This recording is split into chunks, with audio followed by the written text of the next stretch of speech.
Bapa, kami mengucap syukur buat anugerah-Mu untuk pemeliharaanmu yang luar biasa. Kalau kami boleh sehat dan bertahan di masa sulit, semua karena kemurahan-Mu Tuhan. Kami berdoa agar kami boleh memahami firman-Mu. Berikanlah hikmat dan wahyu. Ajari kami Tuhan untuk menghidupi firman-Mu, supaya nama-Mu dipermuliakan dalam hidup kami. Tolong hamba-Mu, karena sungguh tanpa Engkau hamba tidak mampu. Di dalam nama Yesus kami berdoa. Amen. Hari ini saya akan menyampaikan firman Tuhan dengan tema pilihanmu, masa depanmu. Tahukah Anda bahwa pilihan-pilihan kita yang akan membawa kita kepada masa depan kita? Galatia 6 ayat yang ke-7 berkata begini, jangan sesat, Allah tidak membiarkan dirinya dipermainkan. Karena apa yang ditabur orang, itu juga yang akan dituainya.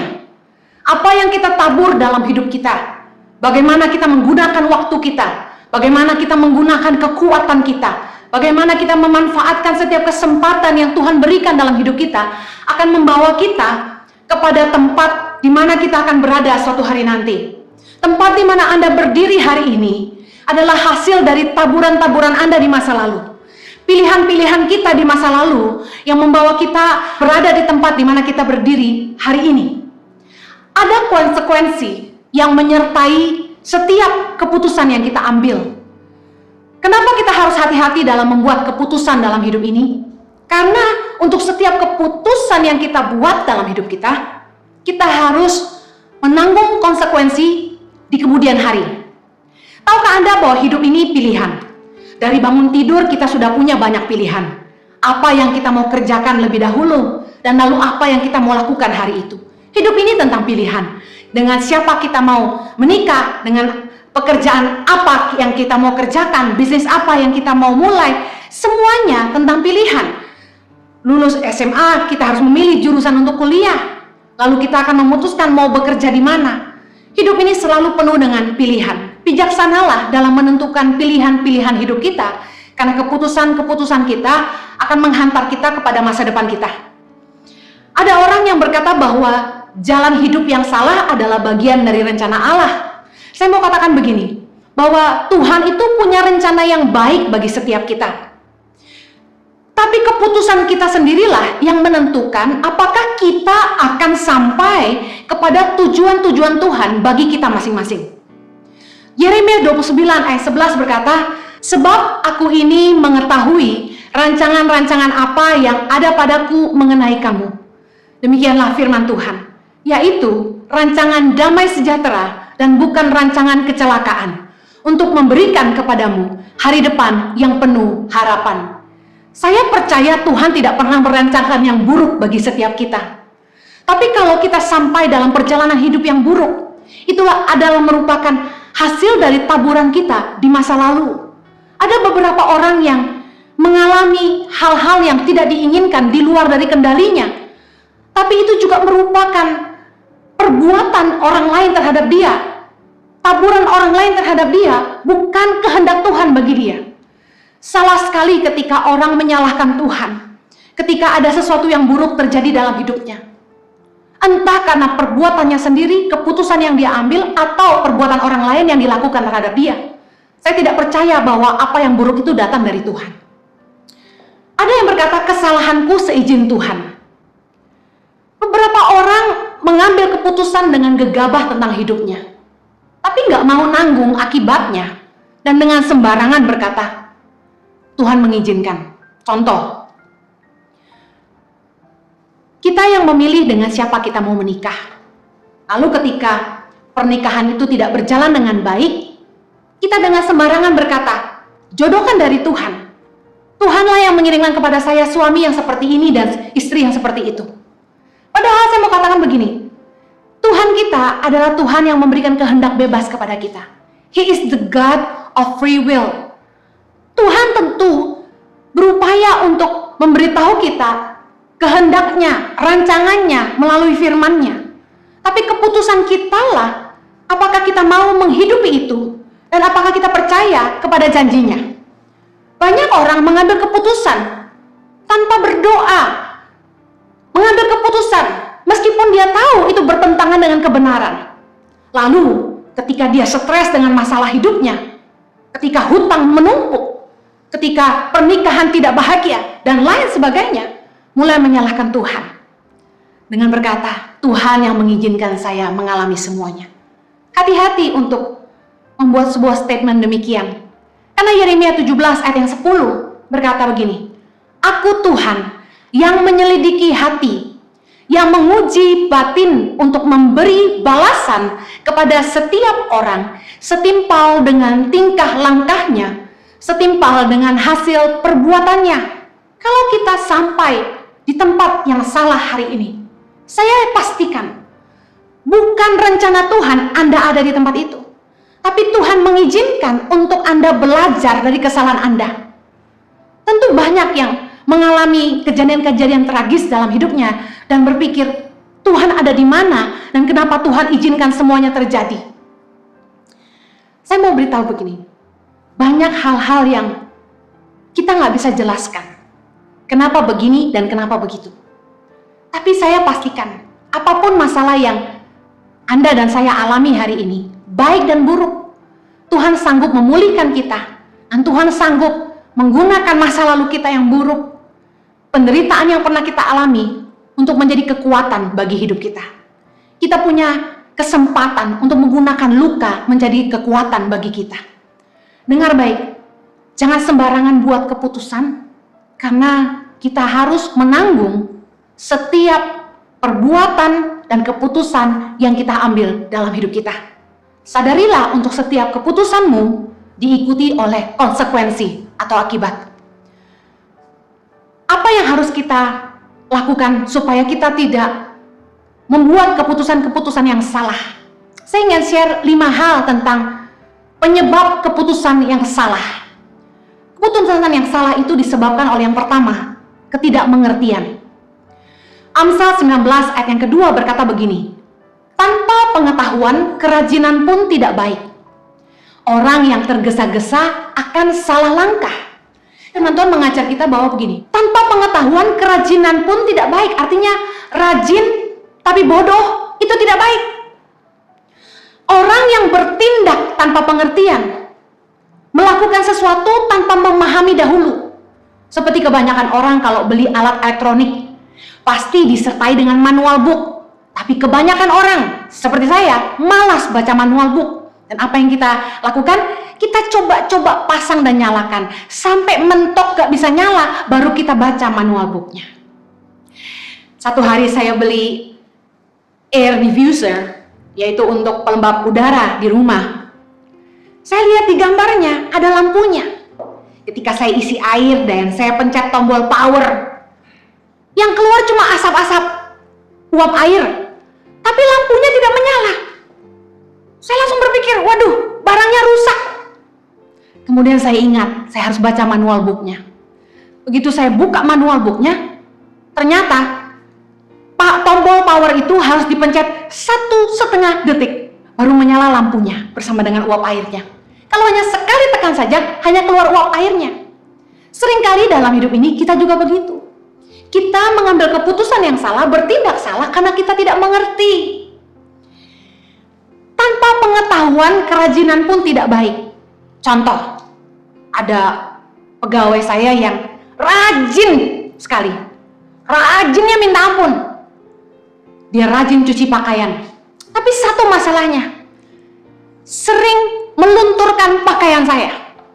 Kelihatannya rajin, tapi kalau tidak ngerti cara mengerjakan pekerjaannya, hasilnya tidak baik. Percuma rajin nyuci pakaian, tapi kalau luntur semua pakaiannya, saya hanya bisa memaafkan saja. Tapi dengar baik, jangan pernah membuat keputusan, apalagi tindakan, sebelum Anda benar-benar mengerti kebenaran.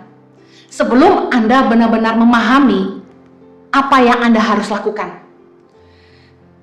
Sangat disayangkan ketika orang tidak ngerti bahwa pernikahan itu seumur hidup. Bahwa bagaimana orang menghidupi pernikahan itu, konflik-konflik di dalamnya yang dimana mereka harus belajar untuk saling mengerti dan menerima, itu persiapannya tidak mudah. Tapi sayangnya, orang lebih fokus kepada persiapan pesta pernikahan yang hanya 1 malam. Sementara orang nggak mempersiapkan pernikahan yang sesungguhnya. Anak muda yang masih jomblo kebanyakan pengen cepet-cepet nikah, apalagi sudah angka 3. Kepala 3 itu angka tidak aman bagi para wanita biasanya. Sudah mulai deg-degan, sudah takut kadaluarsa. Tapi dengar baik, ada pepatah berkata, lebih baik telat asal selamat. Lebih baik terlambat asal selamat. Saya yakin waktu Tuhan itu yang terindah. Jangan sembarangan menikah. Karena pernikahan itu seumur hidup. Jangan pernah ngambil keputusan sebelum kita benar-benar mengerti tentang pernikahan dan dengan siapa kita menikah.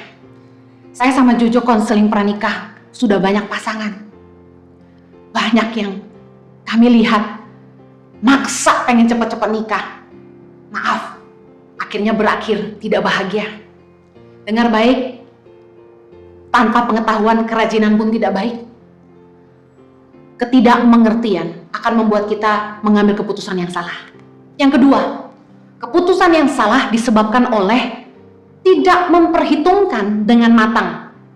Firman Tuhan berkata, orang yang tergesa-gesa akan salah langkah. Terlalu terburu nafsu, tidak berpikir panjang, tidak dicermati dulu, tidak dikenali dulu baik-baik. Tergesa-gesa, akhirnya salah langkah. Apapun yang selalu tergesa-gesa, hasilnya kurang baik. Dengar baik, jangan pernah tergesa-gesa mengambil keputusan. Kalau ada sales yang mendesak Anda mengambil keputusan cepat-cepat untuk beli saat itu juga, Anda patut curiga. Kalau ada orang yang mendesak Anda untuk buru-buru nikah, Anda patut curiga. Keadaan yang memaksa Anda untuk membuat keputusan yang cepat. Tentu ada keadaan yang kita tidak bisa hindari. Contoh, anak sakit, kita harus mengambil keputusan cepat. Apa yang harus saya lakukan? Saya teringat waktu saya melahirkan anak kembar saya berusaha melahirkan anak saya secara normal. Tapi sayangnya Chloe Zoe ketika dalam kandungan saya, mereka harus dilahirkan lebih awal, 7,5 bulan prematur. Dan dokter berusaha memberikan induksi sebanyak 2 kali, tapi saya tidak mules-mules. Akhirnya mereka putuskan, tim dokter putuskan untuk memecahkan air ketuban saya. Perut langsung terasa mules luar biasa. Lalu begitu air ketuban saya pecah, ternyata jantung Chloe detaknya langsung turun.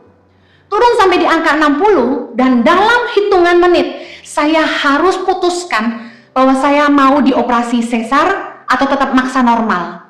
Dengan catatan akan ada resiko saya akan kehilangan Chloe. Tanpa pikir panjang, hitungan detik saya tanda tangan. Puji Tuhan saya melahirkan di Australia sehingga prosesnya begitu cepat. Dalam 5 menit selesai saya tanda tangan, saya sudah dipersiapkan untuk masuk ruang operasi. Dokter, para perawat semuanya begitu sigap. Semua dokter sudah siap. Dalam menit ke-10 saya sudah selesai operasi. Luar biasa cepatnya. Tapi dokter begitu cepat karena jantung Chloe turun menjadi lemah. Saya bersyukur dalam keadaan-keadaan yang begitu mendesak. Tuhan menolong untuk memberi hikmat mengambil keputusan yang tepat. Tapi dalam hal ini firman Tuhan mengajar kita. Selain untuk hal-hal kritikal seperti hidup dan mati, kita tidak boleh tergesa-gesa. Kita harus memperhitungkan dengan matang. Jangan terburu nafsu.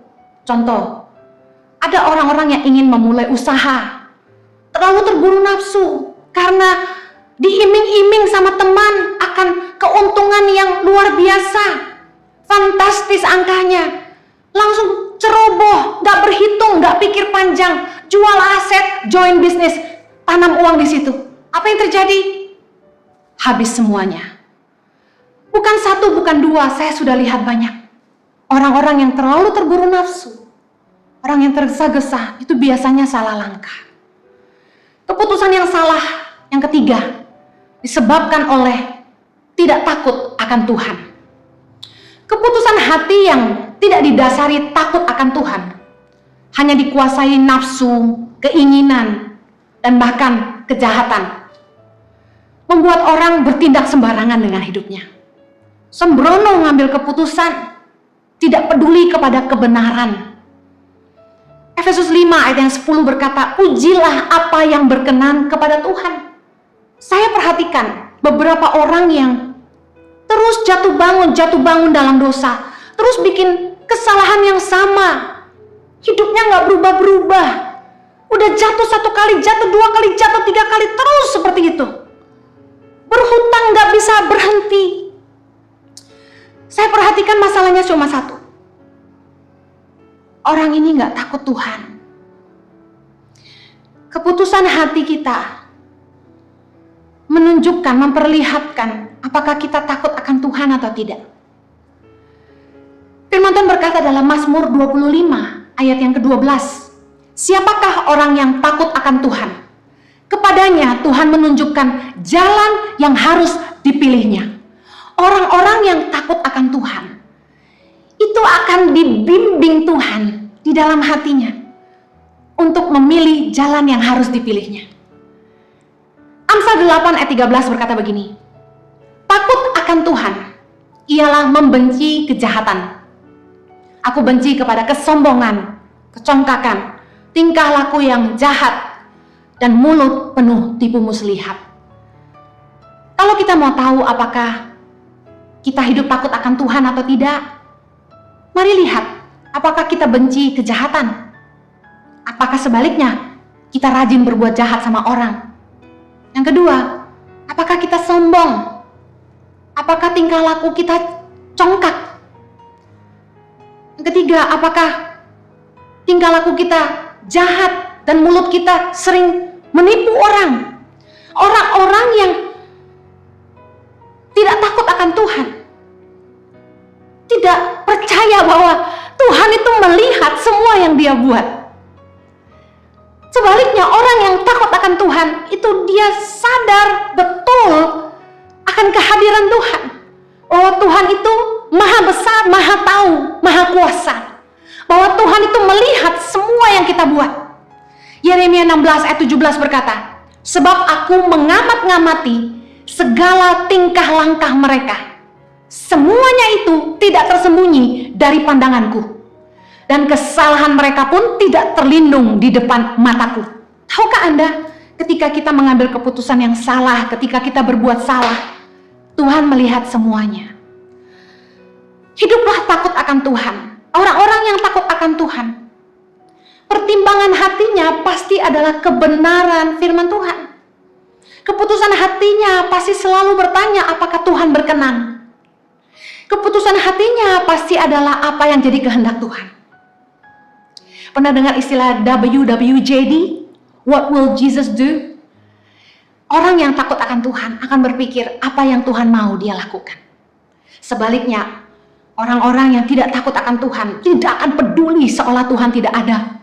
Bahkan tidak percaya akan firman-Nya. Dan bahkan mungkin meskipun tahu firman, tidak peduli akan firman Tuhan. Tidak taat akan firman. Orang yang tidak takut akan Tuhan, tidak heran pertimbangan hatinya hanya kenajisan, kesombongan, nafsu, keinginan, dan akhirnya membuat dia selalu bikin keputusan yang salah, berakhir di tempat yang salah, menikah dengan orang yang salah. Kalau Anda tidak mau ada di tempat yang salah, hiduplah takut akan Tuhan. Yang keempat, keputusan yang salah itu disebabkan karena menghakimi dengan sekilas pandang.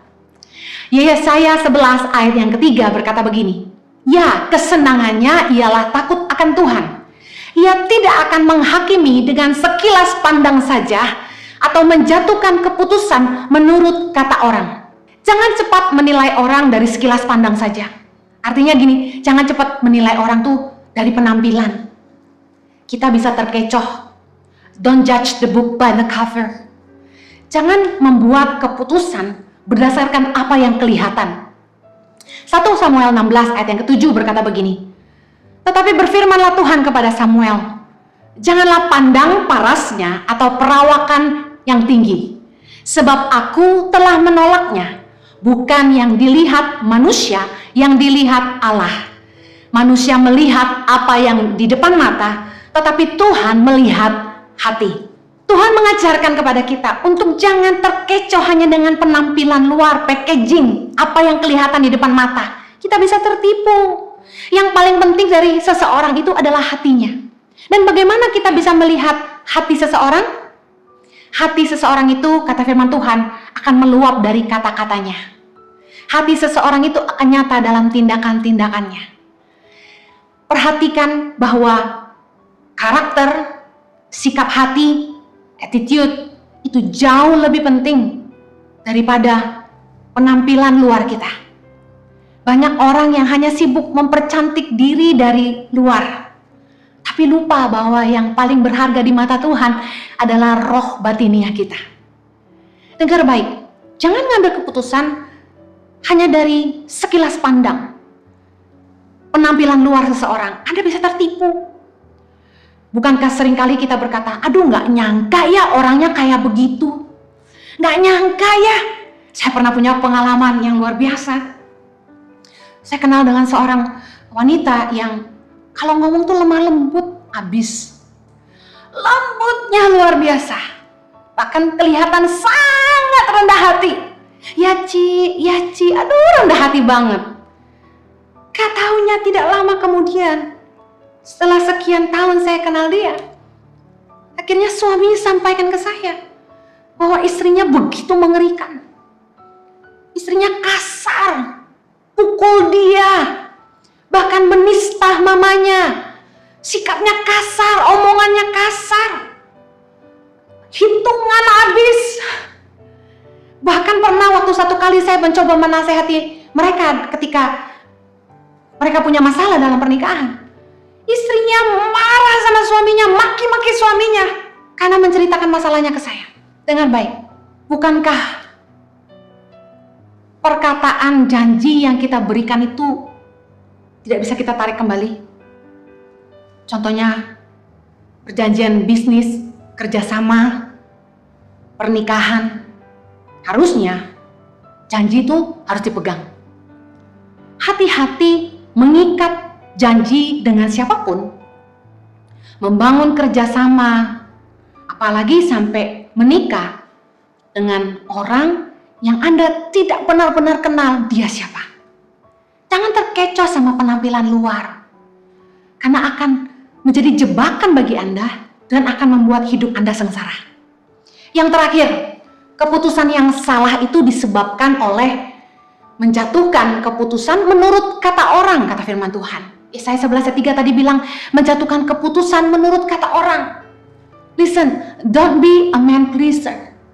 Jangan jadi orang yang hanya mau nyenengin orang lain. Jangan ikut-ikutan kata orang. Misal contoh, Anda mau beli pakaian. Anda bilang Anda suka warna biru, tapi temanmu bilang gini, kamu lebih cocok warna merah. Anda sebenarnya lebih suka warna biru, tapi karena teman-temanmu berkata warna merah lebih cocok, Anda beli warna merah. Itu baru soal baju. Anda beli, Anda bisa tidak pakai, Anda bisa kasih orang lain. Tapi bagaimana dengan pernikahan? Teman-temanmu bilang gini, kasihan dia baik loh, dia cinta loh sama kamu, dia sabar nungguin kamu. Nunggu apa lagi? Dia kaya loh, ganteng loh. Listen up, jangan bikin keputusan hanya ikut kata orang. Ingat, keputusanmu tanggung jawabmu. Galatia 1 ayat 10 berkata begini, jadi bagaimanakah sekarang?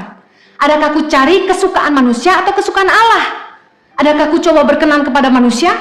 Sekiranya aku masih mencoba berkenan kepada manusia, maka aku bukanlah hamba Kristus. Dalam mengambil keputusan dalam hidup kita, jangan bikin keputusan hanya untuk nyenengin orang banyak.